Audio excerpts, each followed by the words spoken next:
Today on the Trent Out Loud Podcast, I'll tell you guys the names of the lip gloss line, the things that I can say on the radio. I think I could say coochie juice. I think so.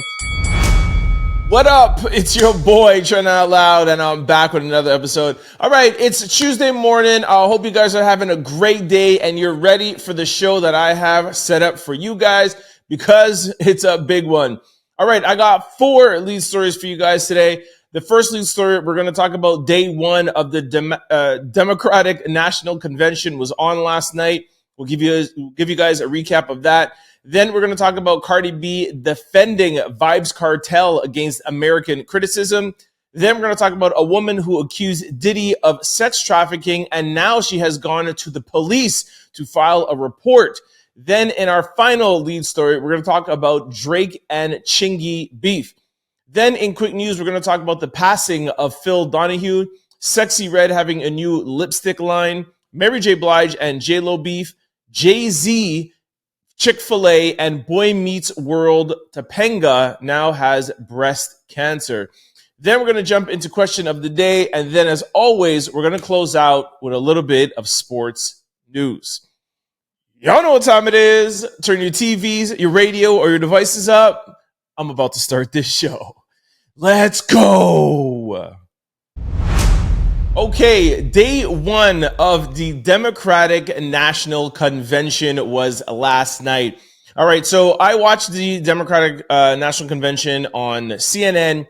I started watching it around 6 o'clock. It ended close to 12:30, 1 o'clock, close to 6 hours. It was very long, but I thought it was a great night. It was a great start off. I'm going to run down a couple of highlights for you guys. I have a lot of clips.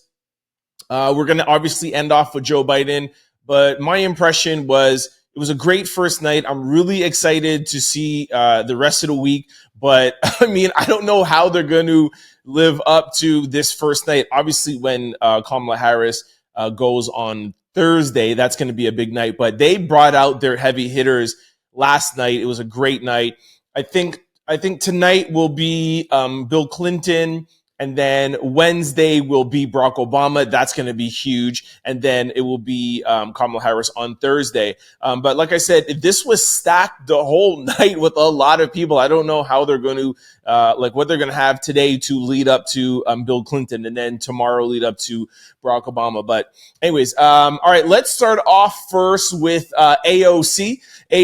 And the thing that I liked about yesterday is that, of course, they talked about policy, but they really went after Donald Trump. And if you guys remember when Michelle Obama, her famous quote, "When they go low, we go high," the Democrats have completely scrapped that, and they went after Donald Trump last night. Every single person had something to say about Donald Trump, and I love it. Like I said, like I say all the time, every time I talk about politics, I'm not here to bring this to a political podcast. I don't care who you vote for Trump, vote for Kamala. It doesn't matter. I'm just here to bring you the news and to bring you my take on it.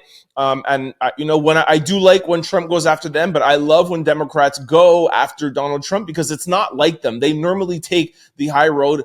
Not last night. They opened up attacking him and they continued attacking him. So I love it. All right. So here is AOC and a couple of her highlights. Take a listen. Because we know that Donald Trump would sell this country for $1 if it meant lining his own pockets and greasing the palms of his Wall Street friends.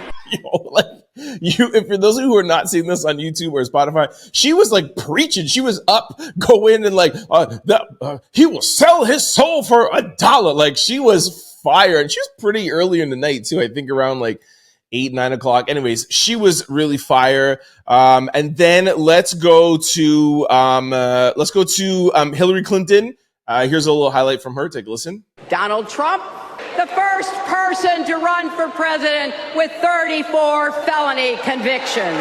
By the way, they're also talking about Hillary's hairdo online. A bunch of people are like, "Yo, my gosh, I love her new hairdo and I love her bop." So any females out there, let me know what you think about Hillary's hairdo. But of course, most people are talking about her speech. So she had a great speech. As you guys know, she was the first female Democratic nominee to accept the Democratic nomination. Of course, she lost to Donald Trump in 2016. So it was, I think, for her extra special for her to come out, give this speech, and to hope that if Donald Trump does does lose in November, that he will lose to a woman. I know she's going to be super excited. You could feel that in her speech. Kamala Harris came out. I can't remember, around 8, 9 o'clock. I don't know. Anyways, it was a surprise. Kamala Harris wasn't even supposed to be there, actually, but she insisted on being there because Joe Biden was going to give his speech, and she insisted that she be there for them to show up as a team, which I really thought was really cool. Anyways, she walked into Beyonce. So here is Kamala Harris.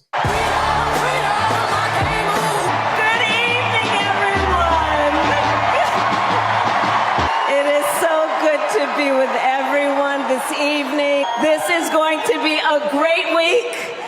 So she didn't have any personal attacks against Donald Trump. Like I said, it was just a surprise. She's like, hey, thank you everybody for being here. I'm here to see Joe Biden. Like, let's go. Let's kick off tonight. So that was really, really dope that she came out. Next, let's go to my girl, Texas Congresswoman Jasmine Crockett. For those of you who don't know, she is a congresswoman from Texas. She is very, very fiery. I've talked about her on my podcast a number of times. And she was in a fight with, I think, Marjorie Taylor Greene, where she called her like a bleach blonde butch body something or whatever. Anyway, she's gone viral a couple of times. She had, to me, one of the best speeches of the night. She actually got teary-eyed. She cried a little bit. She did speak on the first time that she met Kamala Harris, and Kamala Harris didn't even know her. And she said, she's like, hey, I could tell you're going through something. And then she started crying, and then Kamala Harris wiped her tears from her face. And she's like, you know, she's such a caring person. I was just going there for a photo, and she could tell like I just wasn't in a good mood. And she took time out to console me. And her telling that story made her cry. But of course, she also went in on the Republicans and Donald Trump. So let's hear a little bit from Jasmine Crockett. So let's compare their resumes. One candidate worked at McDonald's while she was in college at an HBCU. The other was born with a silver spoon in his mouth and helped his daddy in the family business. Housing discrimination, that is. She became a career prosecutor while he became a career criminal.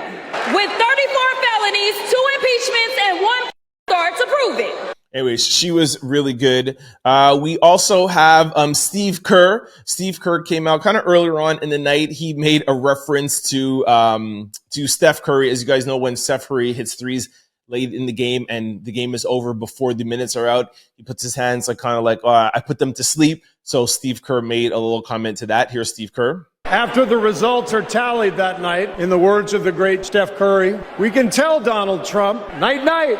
And that's about it. I do have a video of the crowd cheering for Joe Biden. It was literally about 2 or 3 minutes before he can even speak. Listen to the crowd chanting out Joe Biden. He was actually introduced by Jill and then his daughter, Ashley. He teared up a little bit too. And he's like, oh, thank you, my daughter, Ashley. She means everything to me. She gave a great speech too. So did Jill.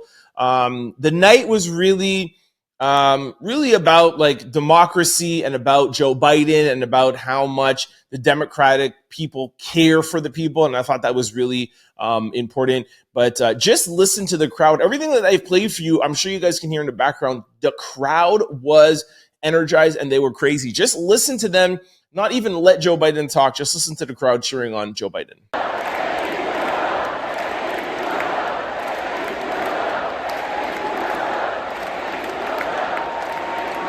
Anyways, that was amazing.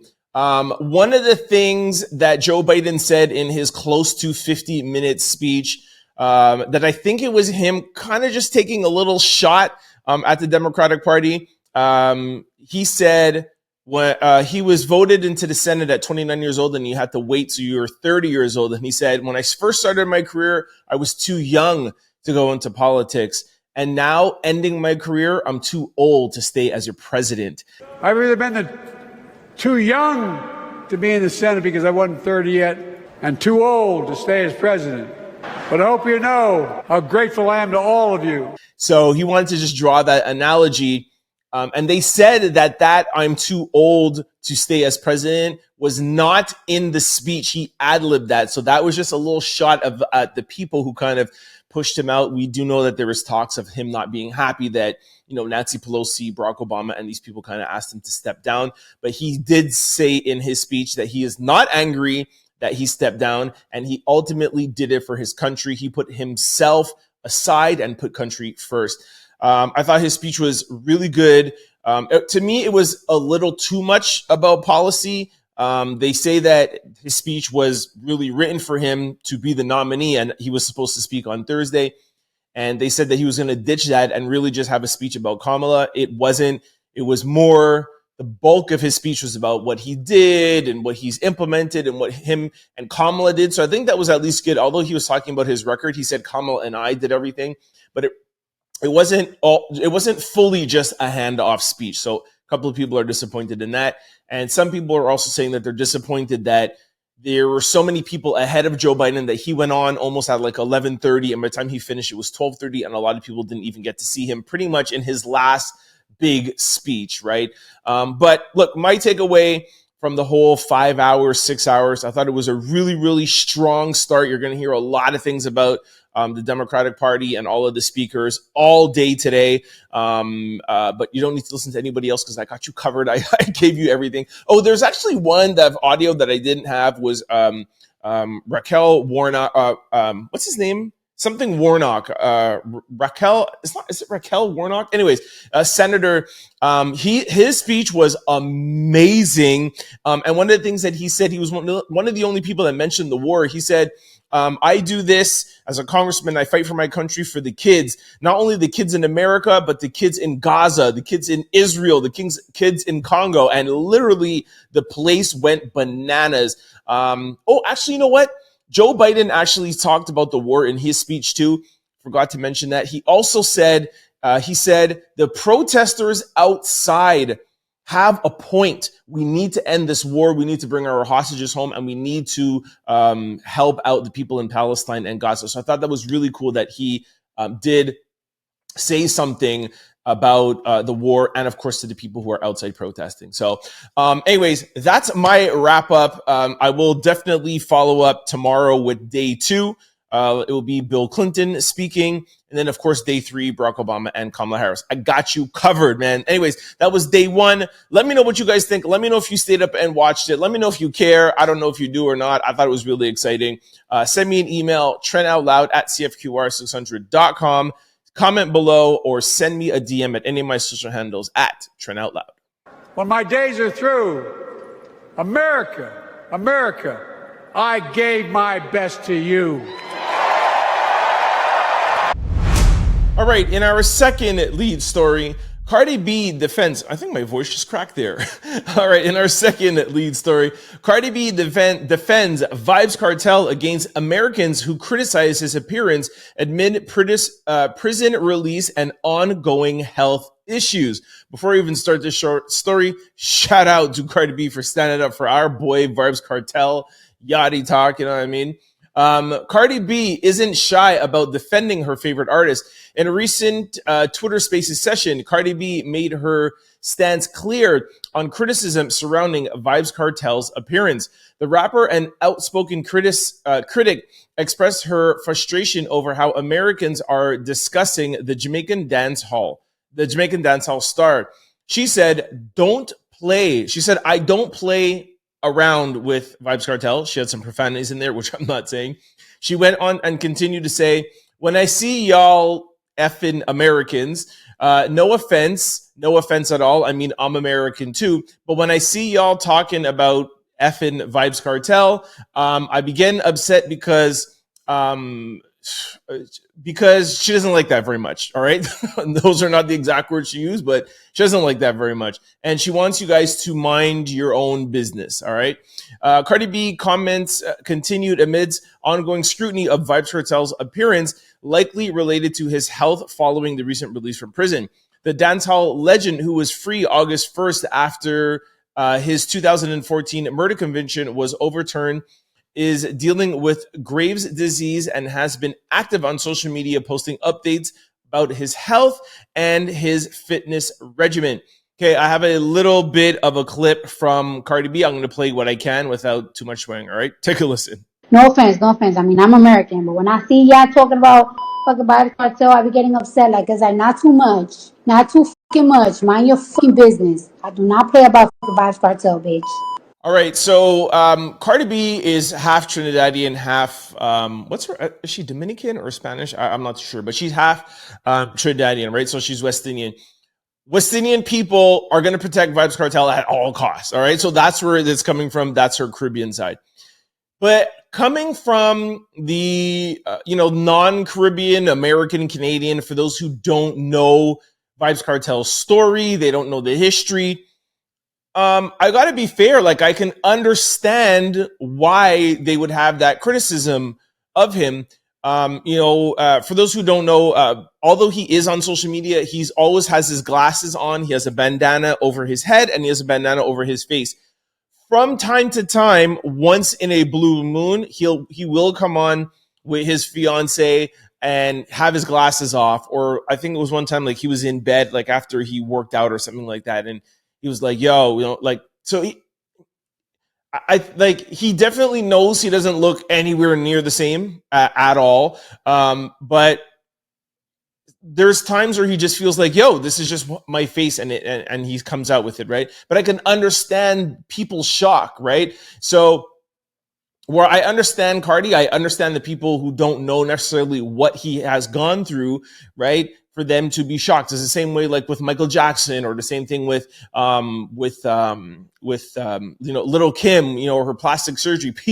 Madonna. People are gonna make comments about people's appearance. That's social media, and that's what it takes being a public figure. So while my heart hurts for Vybz Kartel, because for like those three people that I just mentioned, those people went through plastic surgery. Vybz Kartel's appearance changed because of his Graves' disease that he's suffering. So that's why Cardi B and a lot of Caribbean people are defending him. But I just don't think enough people know what's going on. That's really what I'm trying to say. But y'all know me. I was trying to say things from both sides, right? But anyway, shout out to Cardi B for defending my boy Vybz Kartel. And I hope this maybe brings some more clarity and people could be a little bit easier with him on social media. This is not a plastic surgery. This is not weight gain. It's not whatever. This is a man who was in jail for 13 years, not given the care that he needed in at most times inhumane conditions. And, this is the result, right? And so I hope that this gives us just a little bit more clarity and you guys can be a little bit more easy on Vybz on social media, and he will be able to maybe start feeling a little bit more comfortable to not always have his whole face covered up. And lastly, I follow Vybz Kartel on his YouTube and his Instagram, and also does my friend Mars. Shout out to Mars, who listens to the show every day. She's also Jamaican, so we're very, very protective. But he is working out. I think he's in St. Vincent right now. He took like a private flight out there. He's working out. He's in the gym. So give Vybz some time. He's getting better. He's finally looked after his health, and he's going to come back to his original self. He is also going to be doing his first concert December 31st. The venue has not been announced, but the show has been announced. I'm guaranteeing you this is going to be the biggest reggae concert ever. I mean, I went to Buju's, what was it called? A Long Walk to Freedom. And it was Buju's first show when he came out of jail in Jamaica. I was there. It was crazy. I think it's probably going to be in the same place. It's going to be as big or maybe even bigger than Buju. So I don't know if I'm going to be able to make it because it is New Year's Eve. But anyway, shout out to all my Jamaicans. Shout out to Cardi B. And shout out to Mars. All right, in our third lead story, woman who accused Diddy of sex trafficking has now filed an official police report with the Miami PD. Okay, why this story is so important is, for those of you who follow and listen to me every day, when I was talking about all of Diddy's cases, I think it's 6 or 7. I can't even keep track now. But I always end off every report with saying, this is, what is it called again in court where it's not criminal. It's, oh my gosh, I can't believe I'm forgetting the name. Oh my gosh. A civil case. Sorry. Yeah, I had a memory blank there. So civil case, meaning that these people are suing him in civil court, not criminal court, going after money. Now the plot thickens because this is one of the first people, unlike Cassie, who is now going and filing a criminal suit. Very different. Civil lawsuit, which Cassie got, they think around $30 to $40 million, and all other people were looking for money. This person is filing a criminal suit. And as you guys know, the feds have already raided Diddy's house and looking to press criminal charges against him. So this is very, very significant in the development. All right. So Diddy cannot catch a break. According to TMZ, one of the women suing him for alleged sex trafficking has now filed an official police report about his alleged crimes. In the lawsuit, she claims she was hired to be a dancer at one of Diddy's all-white parties in 2004. She says she only took the job to try to eventually get her boyfriend a modeling gig, but once she was inside the circle, she realized it wasn't what she thought. She alleges Diddy tried to make her boyfriend perform oral sex on him, but he declined. She also alleges Diddy and his crew gave her alcohol mixed with ecstasy and forced her to have sexual relations with him. Now she is taking her claims to the courtroom and at the police station. Reports went to Miami Police Department in hopes to filing an official criminal complaint against Diddy. TMZ reports that Miami PD did file the complaint, but most likely won't be pursuing the case because it's allegedly not enough evidence to investigate for sexual trafficking. The detectives did, though, share the report with federal investigators. Per TMZ, the lady who is filing the suit says she plans to file another police report in New York soon. She hasn't done so yet, but she will be looking to do so in person shortly. So one of the things when I was reading there, I saw the 2004. I think also, too, there's probably a statute of limitation. So that's just the latest development in Diddy's case. The more people give up their civil lawsuit and go criminal, the easier it will be for the feds to file criminal charges against him. And I think that's what everybody is just waiting on, especially after seeing what he did to Cassie in the hotel room in front of the elevator where he was beating her. So that's just the latest development. It looks like she probably didn't win anything civilly, and it looks like she's not able to press any charges. We'll see what happens when she goes to New York. I do remember hearing this case, so I know she tried civilly first. Doesn't look like there's enough evidence for either. Or this is actually good for Diddy because, you know, it won't hold up. But I still predict that we will see some charges being laid shortly. I'll keep you guys up to date. All right, in our fourth and final lead story, Drake trolls Chingy over goated lyrics in Chingy's song "One Call Away."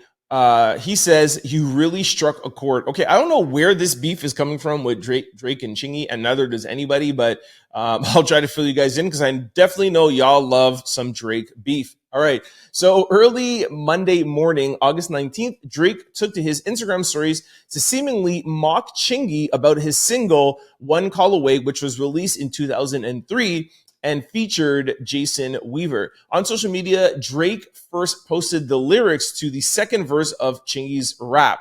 Okay, I'm not going to even try to rap the song. It's about being uncomfortable dribbling a basketball. Okay, then he said underneath those lyrics, he said, "Nah, Chingy, I felt this like, why do I play ball better when these things are not watching me? You really struck a chord with this goated lyric." But Drake was not done. He later did the same with another lyric. And he went on to say, also, the fact that you are trying to dribble like off that bar, we know you're really ass at ball, but things show up and you started doing it much better for real. You are the guy for that bar. It's not really clear why Drake is calling out Chingy. It looks like Chingy hasn't gotten word of Drake's criticism, or if he has, he hasn't addressed it publicly. Like I said, I have no idea where this is coming from. I really don't think, knowing Drake, I really don't think that he would just come out the blue like this. So maybe Chingy kind of maybe did something subliminal, or he maybe came at Drake for something. And Drake is like, yo, let me just come at you right now quick on my IG page. I don't know really what's going on, but I will definitely keep you guys up to date if this spirals into something else. I really don't think Drake should be looking to start any more beefs with anybody anymore. You know what I'm saying? Like, I think that he should. I know there's a lot of people that said he should lay low. I'm not necessarily of that in that camp. I don't mind him putting out music, but starting another beef with Chingy and a lyric from 2003, that just seems weird to me. I did check Drake's Instagram, so it is true. It is up there. This is not like a false story. And another thing that I did hear while we are talking about Drake, if you guys remember 2 or 3 weeks ago, I told you about a song that him and Yachty leaked on Kai Cenai's stream, and the song was called Super Soak. And apparently Yachty leaked it because they weren't given permission by a TikTok influencer. They used the sample, and the guy was Christian, and he said, you cannot use it without any swear words. Anyway, so Yachty leaked that track. That track was so dope. I even posted it on my Instagram. People loved it. Even Joe Budden, who's the biggest hater in the world, he was like, yo, that track is hot. I did hear yesterday that Drake is actually going to be putting that song out officially, like on DSPs. It's not going to have Yachty on it, and it's going to be the same original beat. And I guess maybe it might be clean. There might not be any swearing on it because this TikTok influencer is Christian and he doesn't want any swear words. But like I told you guys, that track is so huge. Even Joe Budden, everybody said the track was so huge. It couldn't have just been a leak on Kai Cenai. So I'm happy that Drake is using this song because we need some good music to kind of just level out, what he's been through with Kendrick. But that's all the Drake news I have for you guys today. I'll keep you guys up to date. Let me know what you guys think about this beef. Let me know what you think about Drake's Super Soak. Also, let me know what you think about all the other lead stories that we talked about, Cardi B and the DNC. Send me a email, trentoutloud@cfqr600.com. Comment below. Send me a DM at any of my social handles at Trent Out Loud. Sorry, any of my social media accounts, all the same handle at Trent Out Loud or Exclusivity Media on Instagram. All right, this brings us to quick news. Ring my bell. Legendary talk show host Phil Donahue passes away at 88 years old. We are sending our condolences to the loved ones of longtime talk show host Phil Donahue following the news of his passing. According to Dateline, he passed away Sunday after battling a long illness. The news of his passing was shared in a statement that was released early Monday. The statement reads, groundbreaking talk show host, journalist Phil Donahue died Sunday night at his home, surrounded by his wife of 44 years, Marlon Thomas, his sister, his children, grandchildren, and his beloved golden retriever, Charlie. Donahue was 88 years old and passed away peacefully following a long illness. We are keeping Donahue's loved ones lifted up in our prayers during this time. This was really sad for a lot of my followers who are, I don't even know what you call it, Gen Z, the younger like teenagers and don't even know what a talk show is.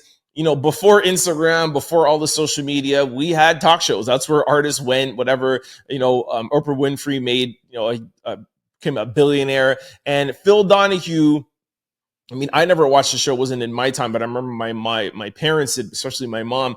But if I remember correctly, if I'm not mistaken, he was groundbreaking because I think he was the first one that did it a little bit like a little bit ratchet, a little bit like before Jerry Springer. So not Jerry Springer level, but just a little bit more not so like uppity and tight. That's what I think. I'm not too sure, but he definitely is a legend in the TV talk show game. So shout out to Phil Donahue. Rest in peace. All right, in our second lead story, Sexyy Red unveils a new lipstick line. Oh my gosh. So Sexyy Red, who you guys know I love, I love Sexyy Red. I know a lot of you don't out there. You think she's too ratchet. But I love her. Anyway, she put out a line and she is crossing over into the extra ratchet part of her, which I'm even questioning this line, but hey, is who she is, right? I'll tell you guys the names of the lip gloss line, the things that I can say on the radio. So I think I could say Coochie Juice. I think so. I'm sure Jim will let me know if I can. The other one is a B word. I think it's a booty. Booty could say on the radio. So booty hole brown. Then the third color, or I don't know if these are colors, or I really hope they're not flavors, but they're lip gloss line. Anyways, whatever. The third one is nut. The fourth one is pea hole pink. The other one is yellow. Okay, I'm not going to read that. The other one is a STD. And the other one is blue, something that happens to guys. Blue, okay, I won't say the other word. And then the last one is sex on my something that I can't say. But I don't know what this is. Like, I don't know who's gonna buy this. I will post the image on the YouTube video for those who want to see or couldn't figure out the things that I was saying. And there's also some, I don't know, I think ingredients on here too. But anyways, this is the things that Sexyy Red does that pisses people off. And like I even said, like, she goes sometimes on the borderline. I'm still gonna love her anyways, but these are the things I think maybe she goes a little too far sometimes. But hey, it's Sexyy Red. I'm sure people are gonna buy it, maybe as a joke, like, you know, maybe this will show up in like a sex store or something like that. Maybe it's like fun things, right? I don't know too many details. I don't think anybody really knows. But anyways, for you Sexyy Red fans out there, or for you extra freaky people out there, Sexyy Red has a new line of lip gloss. I don't know if it's flavored. I don't really know the details. But if you want to go check out a little bit more, go to my YouTube channel at Trent Out Loud, or you'll see it actually on Spotify. As you guys know, Spotify supports video. So go check it out. All right, in our third quick story, Mariah Carey believes Jennifer Lopez's canceled her tour is just karma biting her in the butt, sources claim. It is no secret that the two singers and actresses don't get along. I never actually remember that. I think maybe that comes from American Idol, but I don't know. I don't remember them not getting along. While it's unclear when and why the disconnect between the two celebs first started, it's highly speculated that Mariah Carey took issue with Jennifer Lopez way back in 1998 when the Jenny from the Block artist started working with her ex-husband, former executive Tommy Mottola. Over the years, when asked about her thoughts on Jennifer Lopez, Mariah Carey has shaded the Bronx native, most famously saying on the matter, "I don't know her." I do remember that video. For those of you who want to Google, just Google that. I remember that video back in the day when they asked her, it's like, "Oh, what do you think about Jennifer Lopez?" She's like, "I don't know her," which is the most insulting thing to do to somebody. If you really hate somebody, when somebody asks you about them, be like, "I don't even know that person." Anyways, despite refusing to admit that she was even aware of who Jennifer Lopez is, an insider recently shared with In Touch that Mariah has enjoyed the so-called downfall of her arch enemy. As we reported, in addition to her ongoing marital woes, Jennifer announced in May that she was no longer moving forward with her summer tour, reporting her This Is Me live tour was canceled due to extremely low ticket sales. Sharing Mariah's alleged thoughts, and insider claim, Mariah is really excited to be getting back to Vegas and looking forward to proving she's still on top of her game when it comes to putting on shows and people buying tickets. She's extra excited to show that she still got it after Jennifer Lopez had to go and cancel her tour. Last month, the news broke that Mariah added 2025 dates to her Vegas celebration of Mimi's residency. Fans can also see her on tour starting in November. It's Mariah's Christmas tour. Anyways, this is very, very petty of Mariah, but I'm here for it. Yo, shout out to Mariah. Like, that's what I love about Mariah. Mariah is super, super petty. And yeah, I guess if the beef goes back to Tommy Mottola days, I thought it was American Idol because I was wrong with that. But yeah, Mariah Carey was once married to Tommy Mottola, who was the CEO or president of Sony. They got a divorce, and then that J-Lo became like Tommy Mottola's kind of like it girl. So yeah, that goes back. They want to be catty. I'm here for it. And yeah, I don't know. Let me know what y'all think, man. Who do you prefer, Mariah Carey, J-Lo? I mean, I think the answer is pretty obvious, right? Like, I love J-Lo, don't get me wrong, but J-Lo is more of an actress and an entertainer than she is a singer. Mariah Carey is one of the top 3, maybe not top 3, top 5 vocalists. Like, you can't even argue about that. Top 5, definitely in the top 3 vocalists of all time, right? Patti LaBelle, Whitney Houston, Mariah Carey. You know what I mean? Like, you got to put Celine Dion, Christina Aguilera. I mean, we could go on and on. This is not that, but those are top 5, and Mariah Carey's in there. So shout out to Mariah Carey and J-Lo.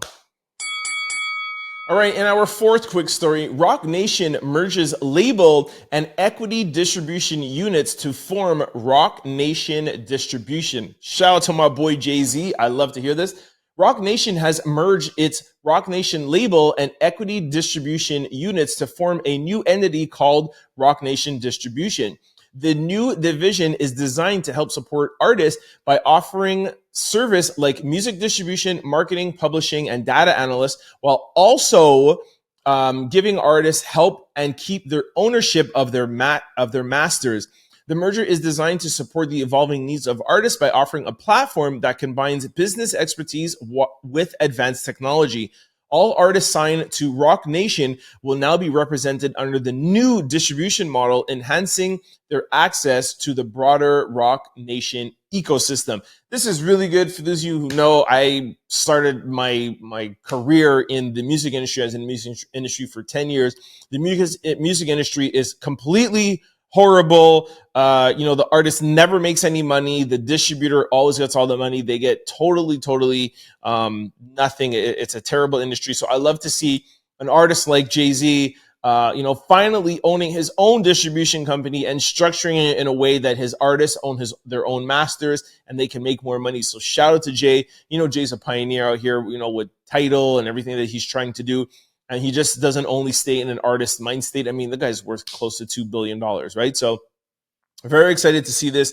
Shout out to Jay-Z. All right, in our 5th quick story, the new owner of the first Chick-Fil-A restaurant in Ontario, Canada, is a Black Nigerian woman. Through entrepreneurship, the Nigerian is also looking to create a lasting impact on Canada's capital city. Per the press release, she reportedly opened the first Chick-fil-A restaurant in Ontario, Canada. She was born in Lagos, Nigeria, and spent time in London, England, and Dublin, Ireland. But her journey to becoming an owner-operator made it possible by moving to Canada. So shout out. I'm trying to put more Canadian news in this podcast. So shout out. I didn't say her name because I do not want to say it wrong. And I'm not even going to try to pronounce it. You guys know I'm very bad with names already. But shout out to this Black African queen moving around the world and finally settling down here in Canada and opening up the first Chick-fil-A in Ottawa. This is amazing. And I wish we would get a Chick-fil-A in Montreal. Montreal is always the last place in Canada because obviously of the French laws. But I hope she helps to try to maybe bring it over here to Montreal. But for those of you who are living out in Ottawa, you do now have your own Chick-fil-A. I think there's already like 1 or 2 in Toronto. There might be some in Vancouver, but Ottawa, you definitely have your own. I'm definitely going to be taking my niece and nephews, and we're going to be driving down to Ottawa. For now, when we want Chick-fil-A, we have to drive all the way down to Plattsburgh, which is a good hour and a half. But then now I'm thinking about it, Ottawa is still probably like an hour and 15 minutes. But anyways, at least we don't have to like cross the border and do all that stuff. We can stay in Ottawa. So shout out to my Nigerians. All right, in our sixth and final quick story, Boy Meets World star Danielle Fishel reveals she has breast cancer, and she says she's going to be fine. Prayers are going up for Boy Meets World alumni. The actress, most known for her role as Topanga Loris on the popular teen sitcom, revealed that she has been diagnosed with breast cancer. She announced the news on Monday, August 19th. This episode of the Pod Meets World podcast, it's probably her podcast, which she co-hosts with her former co-star, Ryder Strong and Will Fredling. She said, I was recently diagnosed with DCIS, which stands for Ductal I'm not even trying to pronounce that, which is a form of breast cancer. She explained, it is very, very, very early. It's technically stage 0 to be specific, just because I like too much information all the time. I was diagnosed with a high grade of DCIS with microwave invasion. She added that she is going to be fine and will soon get surgery to remove it. I'm going to be following up with some treatment. I've had to make a lot of decisions over the past couple of days, and I feel good about it. The actress went on to open up about how she found out about the news and urges women to get their bodies checked. So good for her. The fact that she's at stage 0 and caught it very, very early.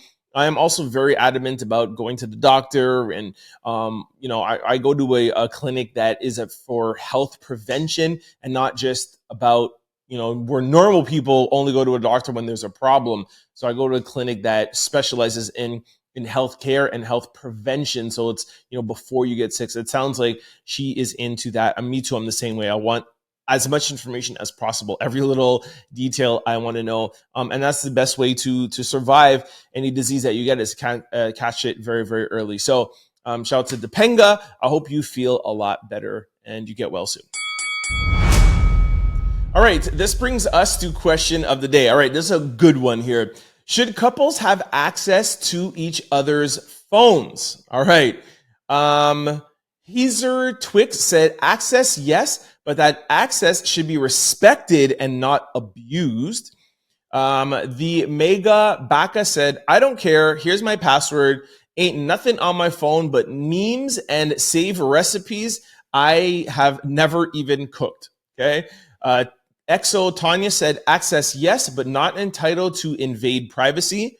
Well, what does that mean? Like, you have access, but not invade privacy. Like, if someone's going in, and that's an invasion of privacy, right? It's a little bit weird. Corey Boner 92 said, whatever you're doing in the dark will eventually come to light. Typical Dot Shorty said, access, yes. Abuse of that access is the question. No, even in a relationship, you are entitled to your privacy. I would really like somebody to explain this to me. I understand not the abuse, right? Where it's like access, yes, but like maybe say like not check it every 5 hours. I think that's what people are saying. But if you have access, maybe access to like, oh, if I needed to use it, but you don't go into the person's email or you don't go into the person's picture. Is that what they mean? I want some details behind these answers. All right.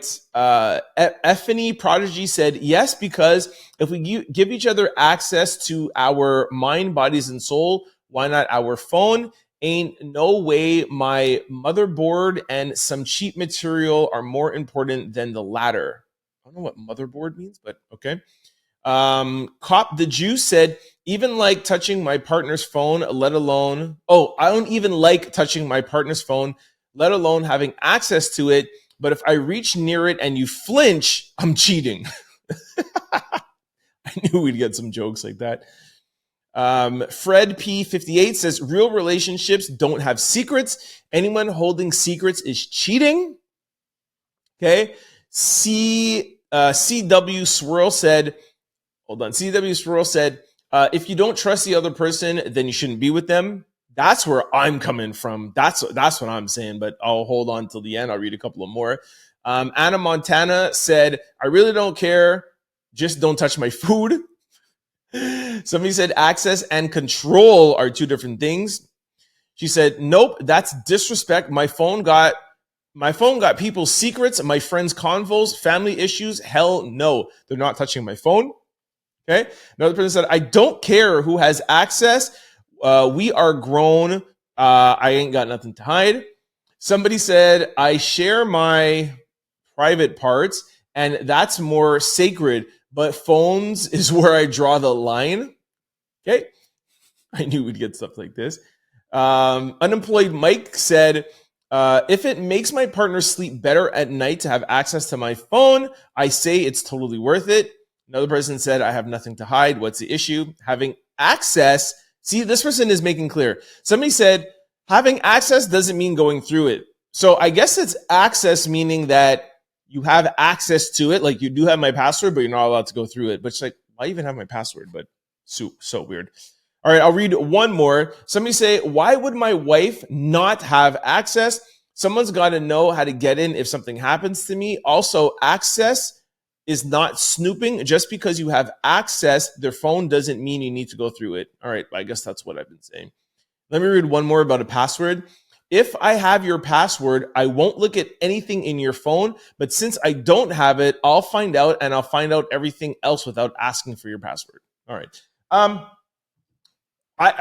Even beyond this question, my whole thing is, if you have to go through someone's phone, even if you go through that person's phone and there's nothing there to hide, you should break up with that person, because that means you don't trust that person. And it has nothing to do with that person. If that person is honest or dishonest, if you don't trust that person, that's the problem. You could be the problem. Maybe you have trust issues, then you shouldn't be with anybody. But my point is that if you feel like you need to be snooping through someone's phone, then you're in the wrong relationship. You need to be with somebody who's unequivocally, you would never think to want to go through their phone. And I know you must have that relationship with somebody. Some people have that relationship with their mother or their father or their sister or whatever it is. Or it's like, I know unequivocally, like, I could trust my sister. Like, whatever she tells me, and I would never have to go through her phone because I trust her. Same thing like my mother. Like, it was just, you cannot tell me something about my mom. I would not believe you. I know my mother. That's the kind of relationship that I want. I am single, but if I were ever to get married, I would have to have that kind of trust where give me access, not your access. I would never have to go through your phone because I trust you. So this is a key. I'm telling you, anybody in a relationship who you feel like you need to go through your husband or wife's pockets or phone or whatever, trust me, break up with that person. Now you're doing yourself a favor. All right, this brings us to sports news. NBA superstar Zion Williams is going viral for his weight loss. He famously signed a 5-year, $197 million contract, which included a weight loss clause for his 2025 to 2026 salary to be guaranteed. Looks like Zion dropped some weight just in time for his contract to be guaranteed. Get that money, man. Get that money. Now he has to play at least 61 games, and his entire salary for 2025 will be guaranteed. Williamson has struggled with injury and weight problems that held his career back, and he was projected to be the face of the NBA after he was drafted number 1 overall in 2019. It goes on to say if he plays 25, then it's 20% lower. If he plays less and less games, it gets less and less. So basically, that's way too many details. Basically, the contract is structured for how many games he plays and his weight loss. So if he gets to a certain weight and he plays a certain amount of money, he gets maxed. I don't know if every NBA player's contract is like this. I do know that, like the article said, because Zion has had so much problems with his weight and so much problems with his body and injury, I see why they're putting this in there to protect themselves. I mean, you're going to pay somebody $200 million. There definitely are some checkpoints you have to reach. I don't know if every NBA contract is that detailed, but I think for somebody like Zion, you need to put that in there because his weight has gotten a lot out of control. Anyways, that is it. That is it for sports news. I got to wrap up the show. I'm always running. The past couple of weeks, I've been running very long on time. Anyways, sorry about that. Anyways, I hope you guys enjoyed the show. Before you go, I got to remind you guys of all the ways to catch up or keep up with the Trent Out Loud Podcast. If you're used to watching this podcast on podcast platforms or on YouTube, please try to check me out weekdays from 11 to 12, Monday through Friday. That would be weekdays. Come on, trying to get it together. From 11 to 12 on CFQR600.com. From any device in the world, you could tune in. Just go onto the website, click that live button, and you will hear me every Monday and Friday from 11 to 12. Of course, if you're in the Montreal area, it's 600 a.m. on your AM dial. Vice versa, if you're used to listening to this show on CFQR 600 and you can't always catch the show between 11 and 12, by the way, shout out to my friend Tasha, who says that she has me in her calendar and she never misses a show on CFQR. So shout out to you, Tasha. Love you for that. If you can always catch the show, Tasha and everybody else, don't forget you could always catch us on YouTube or podcast platforms. Just go to your desired site. type in Trent Out Loud, the show will pop up. Don't forget to hit the follow and subscribe button so that you can be notified every time we upload a new show. And lastly, if you're like me and you like to watch your podcast with video, please try to check us out on Spotify. Spotify now supports video. It's a great way to watch the Trent Out Loud podcast. Whereas YouTube, if you're doing something else and you close the app, sometimes you got to start over or whatever. On Spotify, it stays up there in the corner and allows you to go to more apps. So it's a great way to watch your podcast on video. And lastly, please try to follow me on any social media platform that you use. I'm on there at Trent Out Loud, and the production company Etsu City Media on Instagram. Wherever whenever we post videos of the show, we post them in full on Exclusivity Media on Instagram, so you can go check it out there. All right, that's it for me. I will see you tomorrow. It's Hump Day, my third favorite day. I'll see y'all soon, man. Be safe. Peace. Don't forget to like, comment, and subscribe. It's your boy, Trent Out Loud. Peace.